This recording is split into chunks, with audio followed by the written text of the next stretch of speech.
Heyo, ladies and gentlemen, welcome back to episode 4, I believe, of Introduction to BAR, or Beyond All Reason. So today we are going to go over the rest of T2. We're going to be going over specifically the other troops that are in T2. Let's just hop right into it. So, as per usual, I think we're going to start off with just a look into what this map offers.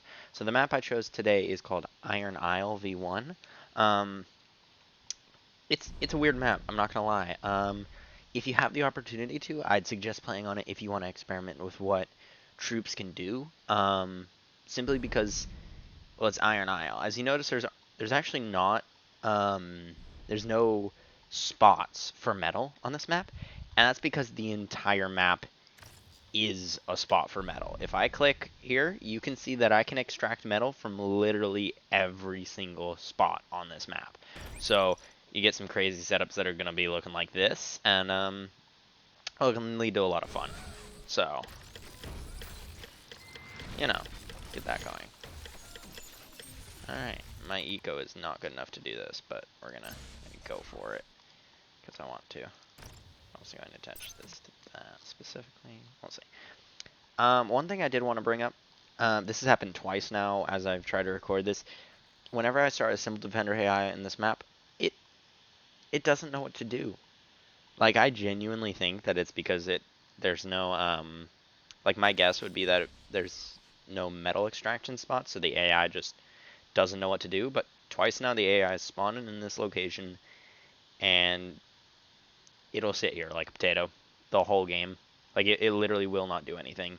So yeah, there's no other buildings other than what I've built. These defenses are gonna end up being completely useless, so I'll just finish that building and just ignore defenses after that. So yeah, I guess that means we can focus on the real stuff. So we're gonna start off with basic T2 power, basic quote unquote.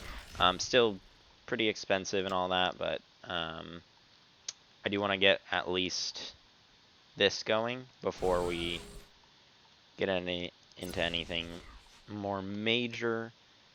But right now I need a bit more metal, so we're going to do that because we can. Yeah, I'm going to run out of materials pretty quick here. My eco, I admit, is not the greatest this game. Really should be. But it's not, because I have been really dumb with the way I've done this.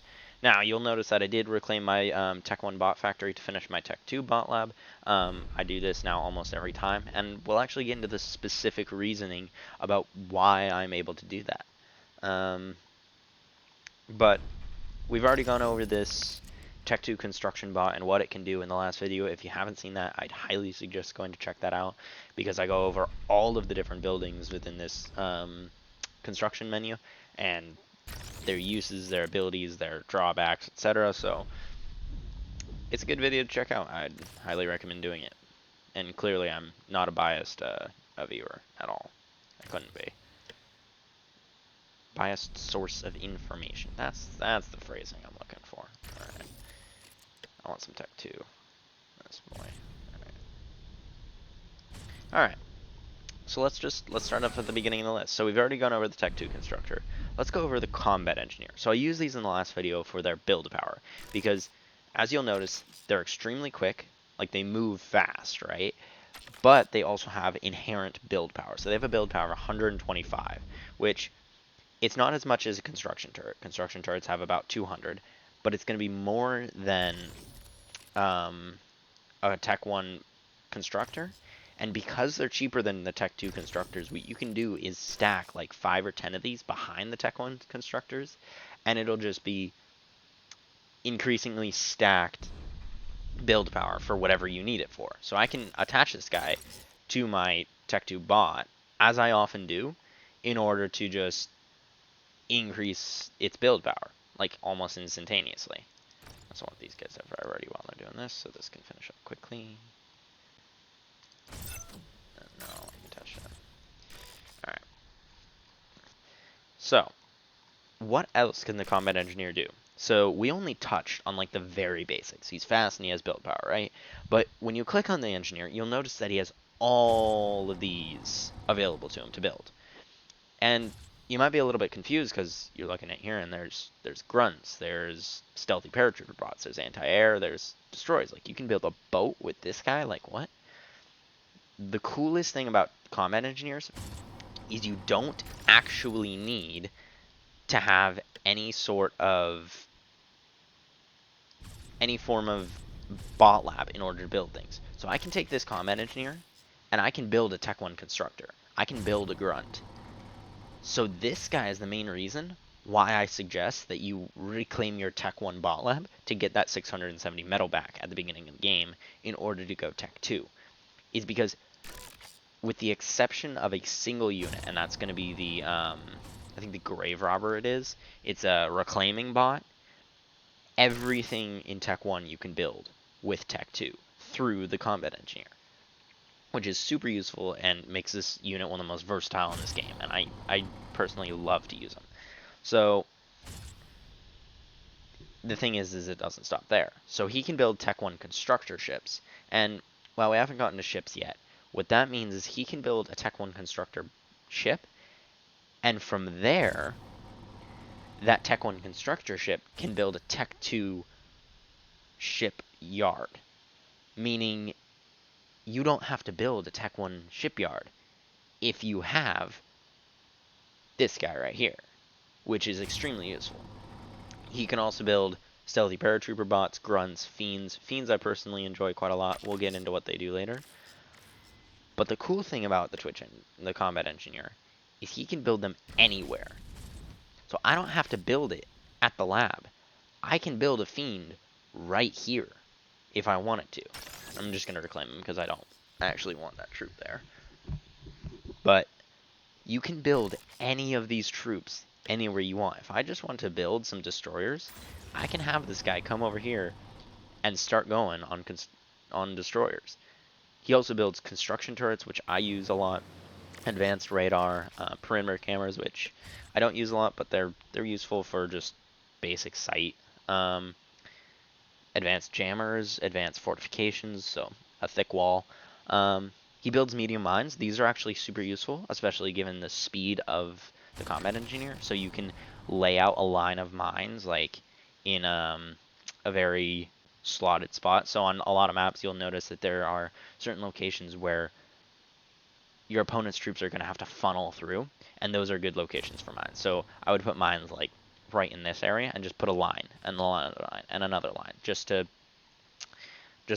another defense against them, and they're actually quite effective. Okay, no. The other thing you can do with combat engineers is twin guards. Persecutors, you guys know I'm a fan of these. I do actually recommend building these with your combat engineers because the combat engineers can get things up quickly and effectively, and especially if you have a lot of them stacked together, they can be exceptionally valuable to your arsenal of troops. SAMs, so just decent missile batteries, they're pretty good. Anti-air flak guns, these do a ton of damage to air, but very small range, so not sure if I'd recommend building these. I haven't really toyed around with anti-air flak. If you have any experience with them, leave them down in the comments. You can also build coastal torpedo launchers. So these would go like here, and they would launch torpedoes into this range. And torpedoes are for subsurface units. And now I have a boat, and the boat can go places and shoot things. We're not actually going to cover the boat very much this game, but it's there now, so now you know. It exists. Congrats. You should feel accomplished that you know it exists. Give myself some build power. We need some more build power. Give to what? Thank you. Alright. Alright, let's keep going. So, that's the combat engineer. We also have decoy commander in Tech 2, so we can actually build a second commander. You notice that this is a commander? This is my actual commander, indicated with my username above it. They are exactly the same. They have the same build power, DPS. Well, my real commander has far higher DPS, as you notice. It has a DPS of 111,760. This has a DPS of 500. So, big boy commander, much better. but when a commander dies, it explodes like a bomb, and it is nasty. So decoy commanders can be used as mobile bombs if you got the eco for it and the transportation to get them where you need to go. For that, I would use air transport, but that's another video, so we're going to get into that later. Speaking of other videos, where is the future of this channel going? So over the next few videos, we're actually not going to go into Tech 3 just yet. I want to go back and focus on the rest of Tech 1. So we've covered Bot and Tech 2 Bot. What I want to go back and do is cover air, vehicle, hovercraft, and shipyards, because those units are things that aren't very well explained, but can be extremely useful for just pure versatility. I mean, they all come with their own unique abilities, their own unique stats. For example, boats tend to be super heavy, long-range units that cost a lot and have a ton of health, whereas air is going to be something that maybe doesn't cost as much, but has very, very little armor against anti-air, but can be extremely quick. So it offers different abilities for different maps. So for like a very hilly map, you might not want to go vehicle because vehicles don't deal with hills well, type thing. So we're going to go over that in the future and get really into just what Bar offers in Tech 1. Alright, so we have our decoy commander. He can also, just like the combat engineer, he can build stuff. His selection is way more limited than your actual commander. He can build naval storage, tidal generators, naval metal storage, energy converters, thistles, guards, heavy mines. That's fun. We can play with those. Light mine, just all three types of mine. Radar, storage, power, basic metal. Kind of just a reduced version of your actual commander, but useful. It has the single highest build power in the game, by the way, if you didn't know that. So commanders have 300 build power, which is unmatched by any other single unit in the game. The issue with commanders is you can only build up to 3 decoy commanders. Wait, never mind. I'm wrong about that. I stand corrected. You can build as many decoy commanders as you want. Stack them up. If you're having a good time and you're messing around, build 100, send me a screenshot. Post in the comments if you can. I don't actually know. Can you post pictures? Anyways, back to the video. So, Stealthy Paratrooper Bot. This is the commando. That would be... Where did he go? Where? Why are my troops over here? I'm here. Why is there a guy? Oh! I found him. I found my Stealthy Paratrooper Bot. He was hiding behind a glyph along with my duck. Why? I can't tell you. But there they are. So, Stealthy Paratrooper Bot, you'll notice, has this this little orange line around him. That's because he's a stealth bot, so he jams radar. He's not cloaked, so it does mean that he's visible to units, like units can see him, but definitely a useful bot to have to get closer to enemies, to see things, to build jammers, to build little scouts, medium mines, kind of just get places where other units maybe not be able to and have some build power to do it. Let's see what's next.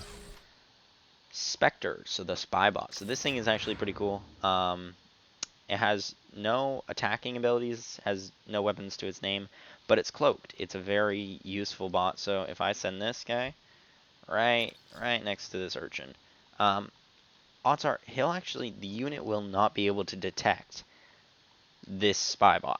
I do believe it is still visible to radar. That is what I believe it's visible to, so guns can still target it. But the Spybot is extremely useful for trying to get close to enemies to see just what's there. So Spybot can be super useful for information gathering. We're going on the list. We're sticking to the list. Alright, Radar Bot and then Jammer Bot. Alright. So this is a Radar Bot. Actually pretty cool. So a Radar Bot is a mobile radar. It has a range of this line right here. See this green line? Well, not it's moving. So the range of this radar is actually really solid. So what I like to do with this guy is actually attach him to a lot of my larger troops. So if I'm sending out a T3 bot that costs 600,000 energy, right? I don't want to just have him going places blind where his range is just going to be completely nerfed because he can't see anything. So what I do is I attach a radar bot to him. That way he can target units in the full effective range of his weapons, which tends to be a good idea. Now, Jammer bot, exactly the opposite. It jams things within this radius. Great for jamming entire armies, especially on the move, because it's a mowable jammer. It's exactly what it sounds like. Relatively simple to use. Definitely a useful bot. I use this again in addition to the radar bot in order to both get my units close, have them undetected, while having my units being able to detect other units. So information tends to be extremely key in this game, so I do like attaching this to big units. Not usually my commander, but I definitely like having it attached to units. Fun fact, you can cloak the commander. I believe it costs 1,000 per second if the commander is moving, but it only costs 100 if it's not moving. So if I move this guy, you'll watch my usage suddenly double to 2,000. But if I stop him, then you'll see it drops down to 1,000. So, neat facts. Also, that wasn't exactly 1,000, and I don't know why, but there you go. All right, Fiend. I really, really, really like Fiends. Fiends are great for the like first or second combat bot that you build at a T2 because they're super cheap. They're only 200 metal and 3,000 energy, which can be expensive if you're still running off T1 eco, but right at the beginning tends to be a good idea. Okay, so the Spectre got detected by the commander. That's fun. Alright. So Fiends are really cool. So they're super fast, which is awesome. Like, their speed enables them to be built and deployed very quickly. So surprise attacks tend to be nerfed by this guy. That's why I like combat engineers so much, is they can build Fiends because they're so fast. Everything is about speed in react. Like, this is a reaction type strat. You just build 4 Fiends somewhere and just go at it. Generally not the most effective strat. Like, you are definitely losing something if you're trying to do this. So, I'd advise not. The issue with Fiends is they are, their range of attack is extremely small. And, well, they don't have a lot of health. So, you do have to be aware that they're very easily killed. I tend to do these guys in swarms against other swarms because their damage, you'll notice these 2 red lines right here. It'll actually attack and do damage to anything in this line because it's a flamethrower bot, which is pretty cool. So, I use Fiends a lot, very, very early. Once your opponent is getting into stronger T2 units, Fiends are going to be completely ineffectual. They don't do enough damage. They don't have enough health, etc., etc. Alright, let's keep going. Ooh, heavy Rocketbots. So, Rocketbots we've covered before in T1.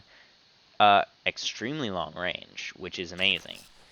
The issue with Rocketbots is, again, if I try and attack this Fiend, what you'll notice is he'll charge up, he'll shoot, I have time to zoom out, move over to my Fiend, and then move the Fiend, and this missile is completely ineffectual.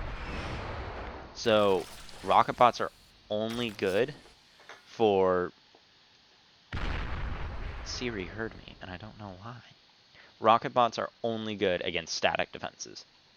That said, with extreme range like this, I'm sure people can find a way to use them effectively. Probably not against plasma defenses, but against maybe bulwarks or something like that.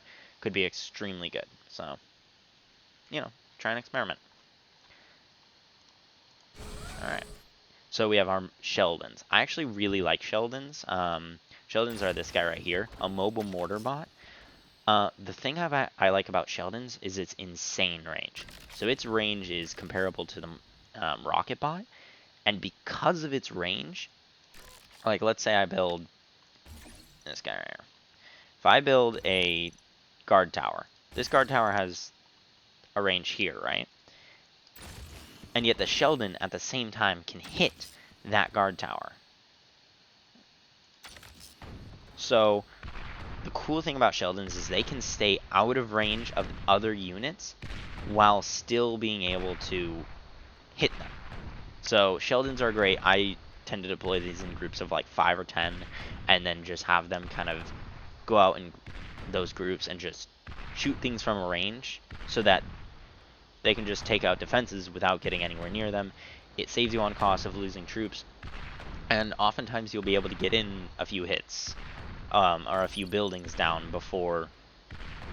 Stop healing it. Before the Sheldons die, because, well, your opponent has to send not only something after it, but something that's faster than a Sheldon. So if he sends something like a Mammoth after it, the Sheldon can just stay out of range and keep shooting it until it eventually dies, right? So I really like Sheldons, not against T3 or any large T2 thing, but for little excursions to take out small groups of troops, definitely useful. Alright, I believe Termites are next, right? Yes. So Termites are actually pretty cool. Termites are going to be your all-terrain assault spiders. So these things are the things that can climb up and down cliffs. So if I send him, say, over here, what you'll notice is when he gets over to this cliff face, he'll actually be able to hang off the edge. He can't go in water because he's still a bot. So all-terrain does not include water. But just... Why? Yeah, so what you'll notice is he'll actually be able to get on the side of these things. He'll be able to climb up mountains. He's not super expensive, but also not cheap. I do like these guys, but their main thing is kind of just being able to do all-terrain, which can be useful. Decent damage, decent weapon range, nothing special. Kind of similar to the Sumo, which we're actually covering next. So the Sumo is just an armored assault bot. It's armored. It's an assault bot. It shoots things. DPS of about 350. Decent-ish weapon range. Nothing particularly special. Kind of just exactly what you'd think it is. So yeah, that's an armored assault bot. Mammoths. Mammoths are fun. I really like mammoths. The issue, they're expensive, and I'm talking like 2,000 metal and 35,000 energy expensive. So this is actually your most expensive T2 bot troop, I believe. Yeah, it is. Absolutely. Far and away. If you have the eco to build these, they're great. Like, I really like these guys. Two issues with them. They're very slow, and they're very expensive. So their speed is just, ooh, it's a crawl. Like, they're mobile, but ooh, it's pushing those limits of being mobile, you know what I mean? So its damage is great. Its range is really great. Not quite as good as Sheldons or the Rocketbots, but these guys are, don't count them out. They are effective. They are extremely effective. Good damage per second, 500. So I really like building these, and they're tanks. They're absolute tanks. They're heavily armored. That's why they move so slow, right? But again, they come with their drawbacks. So if the opponent is sending troops at you defensively, not always the best, because oftentimes if you send a fiend by this guy or a group of fiends, these guys will take them out, like, effectively. But if there's enough of them, they'll just be able to outrun them and just run right past them, quite literally. So you do have to be aware that there are some significant drawbacks in building these. Our two scuttling bombs. We have the bedbug and the scuttle. Scuttle is just going to be a bigger bomb, costs 5 times as much, almost exactly. So they're crawling bombs. They literally, if you tell them to attack something, they'll crawl over to it, and then they'll explode. Like, that is exactly what they'll do. And do 1,400 damage. That's a bedbug doing 1,400 damage. And only one of them. These guys are cheap enough where, yeah, they do damage out to this range, right? Like, that thing almost took out my armored assault bot. So, these scuttling bombs, they're effective if you know how to use them. And I mean, if you pair them with a jamming bot and send them at something in large droves, which is generally how they're used, they can seriously do some damage. Ducks. So a duck, exactly what it sounds like. It's an amphibious bot. It goes underwater, not on top of the water like you'd think, but it can go in water, and it's a bot, and it shoots kind of like the armored assault bot. Pretty self-explanatory. Just has a extra terrain ability, just like the termite. And our last one, the Manticore. So a Manticore is an anti-air bot. It's heavily armored, so T1 has anti-air, but it's just where is it? It's in here, yeah. Yeah, so the Trasher. So Trasher has anti-air, good range, exceptional range on the Trasher. That's good to know. But the Manticore has similar range. It's just probably does more damage, 250 compared to 57. Yeah, much more damage, and it has a lot more health. So, kind of all you need to know about it. So, that is all we had to cover for this. Thank you guys so much for watching. I hope you guys enjoyed this video, and if you did, make sure to like and subscribe. I know, well, I've already told you guys what we're going to be doing in the next few videos. We're going to be coming, probably starting with air. I really like air. I use it a lot, so I'm much more familiar with it. From there, we'll probably move into hover, etc. We're not actually going to double up on any of the information in those things. So with air, when you get to T2 air and you start building things, all of the T2 stuff you can build with bot, other than like the troops. So we're going to mainly focus on the troop abilities within those groupings. And yeah, also I got to get to work. So I guess we're going to just quickly watch this assault for those of you who are left. And I'll catch you guys in the next video. Adios.